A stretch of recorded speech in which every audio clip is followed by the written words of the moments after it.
I don't know why I couldn't sleep that night. The air in my apartment felt wrong, thick and heavy, like the sensation you get before a thunderstorm, except no rain ever came.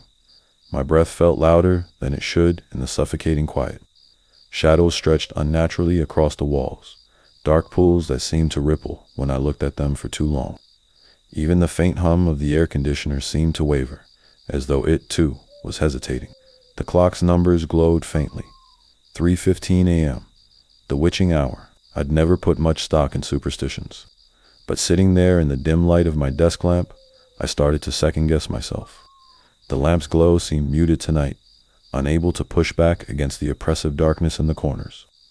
My skin prickled as if unseen eyes were watching me from within those shadows.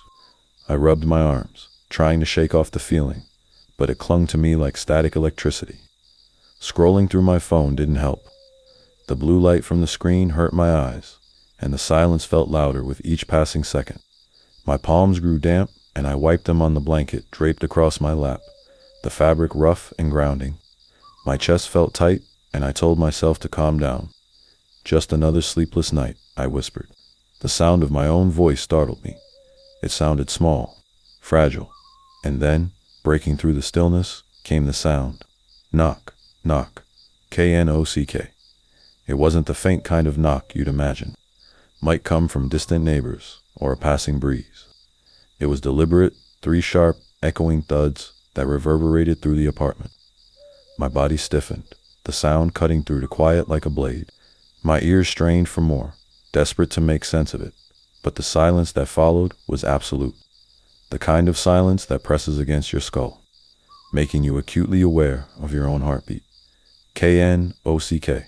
Knock, K-N-O-C-K. The second set of knocks was louder, closer, resonating with an unnatural weight. My mouth went dry as adrenaline flooded my system. My chest heaved as I tried to breathe steadily. The sound seemed to vibrate through my bones, an intrusion that made my apartment feel alien. I forced myself to my feet, the hardwood floor cold beneath my bare soles. Every creak of the floorboards felt like a betrayal as I crept toward the door. The peephole was my one lifeline. I pressed my forehead against the door, my hands braced on either side of the frame as I squinted through the small glass circle. The hallway beyond was empty. The dull green glow of the exit sign cast long shadows that pooled at the edges. I blinked hard, trying to focus, but nothing stirred. My breath fogged the peephole slightly, and I stepped back, heart hammering in my chest. I was about to walk away when my phone buzzed, the vibration jolting through my hand like a shock. The light from the screen seemed almost blinding in the dim apartment. The message was from an unknown number. "Check the closet." My stomach turned. I glanced toward the hallway where the closet door stood slightly ajar, the darkness beyond it yawning wide like a predator's grin.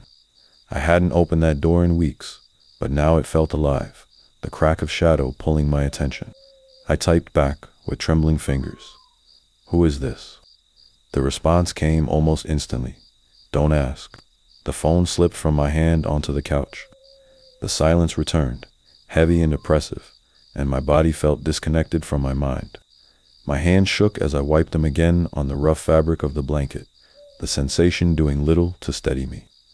Slowly, my eyes were drawn back to the closet. The air seemed colder now, and the faint sound of my own shallow breathing filled my ears. I didn't want to move, but my feet carried me forward, one halting step at a time. The hallway seemed longer than it had ever been, the dim light struggling to illuminate the path. The knob of the closet door glinted faintly, brass worn smooth from years of use. My hand felt like lead as I reached out, trembling as I gripped the cold brass knob. The door creaked as I pulled it open, the sound stretching unnaturally in the stillness. Inside, the coats hung limp, their shadows falling strangely in the faint light. A box of junk sat undisturbed at the bottom. For a moment, I almost laughed in relief. "Just coats," I muttered, the word shaky and unconvincing. My phone buzzed again. I didn't want to look, but I couldn't stop myself. I grabbed the phone from the couch and stared at the screen. The new message read, "Behind you." My breath caught in my throat. Every hair on my body stood on end as the words seared into my mind. Slowly I turned my head, my neck stiff as if something were physically holding me back. At the end of the hallway stood a figure. Its silhouette was unnaturally still, tall and gaunt. The shadows behind it seemed to ripple as if alive. My breath hitched, my lungs refusing to work properly. Pale skin stretched tight across its frame, and its eyes dark, endless voids locked onto mine. "Who are you?" I managed to choke out, my voice shaking. It didn't respond. It didn't move. It just watched. And then, like a breath of wind, it was gone. The silence rushed back in, oppressive and suffocating. My phone slipped from my hands again, clattering to the floor, but I barely noticed. My body shook, my mind struggling to process what I had just seen. I turned back to the closet, staring into the depths of its shadowed interior, but it was as it had been before, empty. The phone buzzed one final time. This isn't over. I don't know how long I stood there, staring at the screen. Even now, weeks later, the words echo in my mind. I haven't seen the figure again, but I can feel it watching, waiting. Every time my phone buzzes, I freeze, bracing myself for the next message, and the knocking, it hasn't stopped. It just moved to my dreams.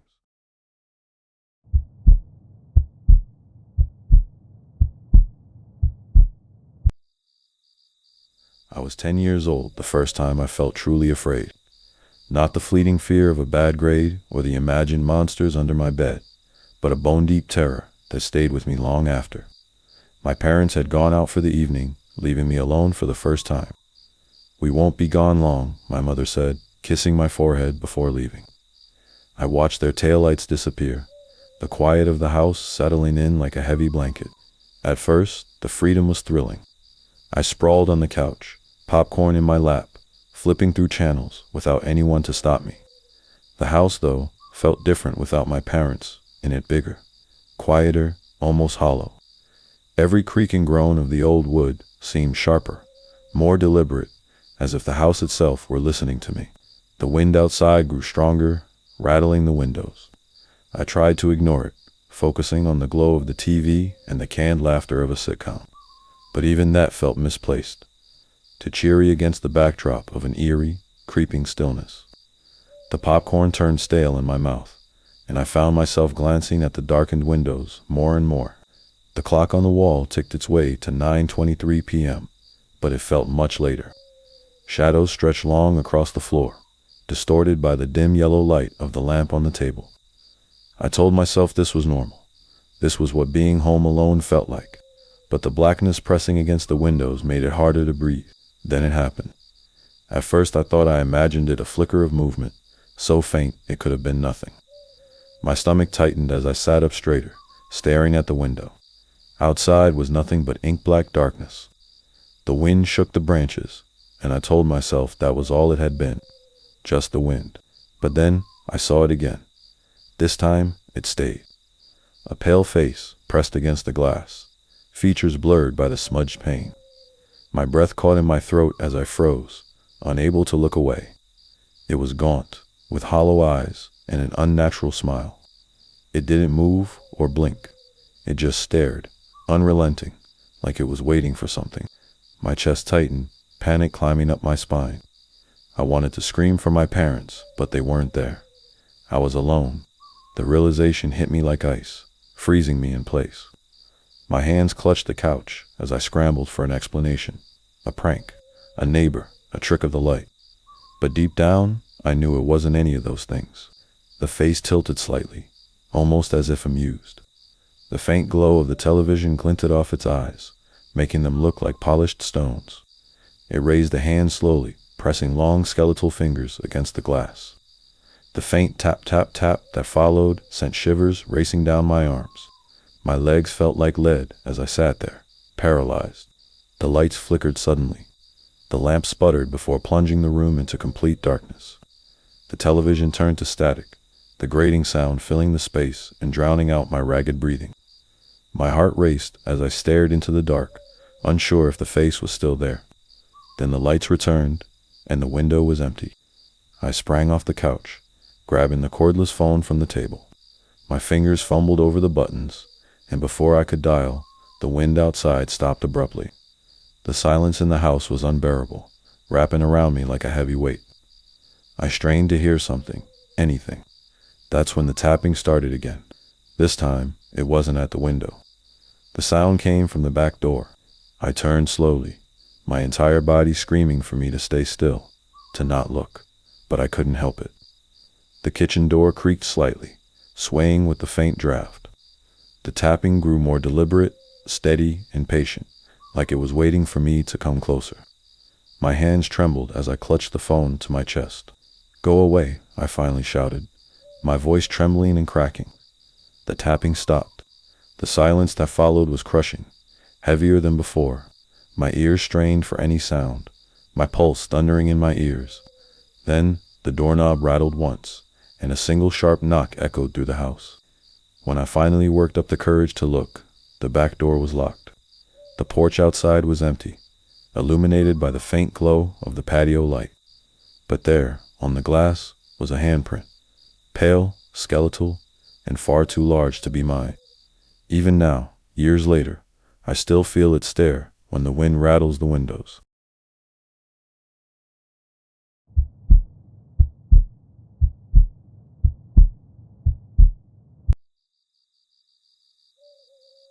The argument replayed in my head as I tightened my shoelaces, my fingers fumbling with the knot. My parents' voices echoed like sharp cracks of thunder, their accusations heavy and suffocating. I'd shouted back, of course. I always did. The anger still burned in my chest, and I needed to release it somehow. Running usually cleared my head, but it was late. The sun was long gone, and I had never ventured onto the trail at night. Still, I didn't care. I needed to get out. The street was eerily quiet as I stepped outside, the street lamps casting distorted shadows on the pavement. The air felt colder than usual, sharp against my skin. My shoes hit the ground in steady rhythm. Tap, tap, tap. That sound used to comfort me, but tonight it only amplified the silence.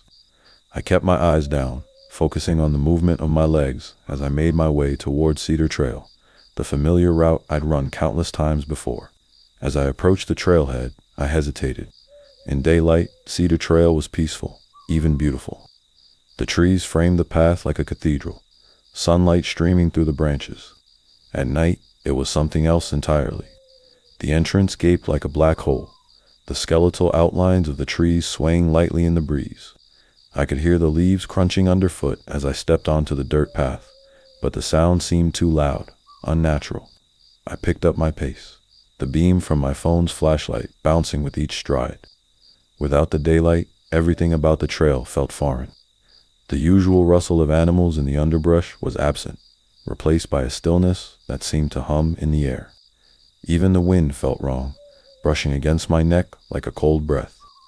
My breath came in steady puffs, visible in the chill, but with every step, an itch of unease started to creep in. Then I heard it. Footsteps, faint and rhythmic, just behind me. I slowed my pace to listen, and they stopped. My ears strained, the stillness pressing against me like a vice. I spun around, the flashlight jerking with my sudden movement. The path behind me was empty, just shadows stretching endlessly under the canopy of black trees. I let out a shaky laugh, trying to brush it off. "Paranoia," I muttered, my voice breaking the silence. I started running again, trying to shake the feeling. The trees seemed closer now, their branches reaching out like skeletal arms. The flashlight's beam seemed weaker, casting pale circles on the ground ahead. That's when the footsteps came again, this time matching my pace perfectly. My pulse quickened. I came to an abrupt stop, my shoes kicking up a small spray of dirt. The sound stopped too. That's when I saw it. It was just ahead, barely visible in a thin beam of light, a figure standing on the path. My breath caught in my throat, my steps faltering. At first, I thought it might be another runner, but the way it stood, completely still, rigid and unnatural, made my stomach churn. I slowed to a walk, my hands shaking so badly the flashlight trembled in my grip. "Hello." I tried again, louder this time. "Hello?" I called out, my voice trembling despite my best efforts to steady it. Silence answered me. Not even the wind stirred. I backed up a step, scanning the trail behind me, my flashlight sweeping through the dark. Nothing moved. No sound.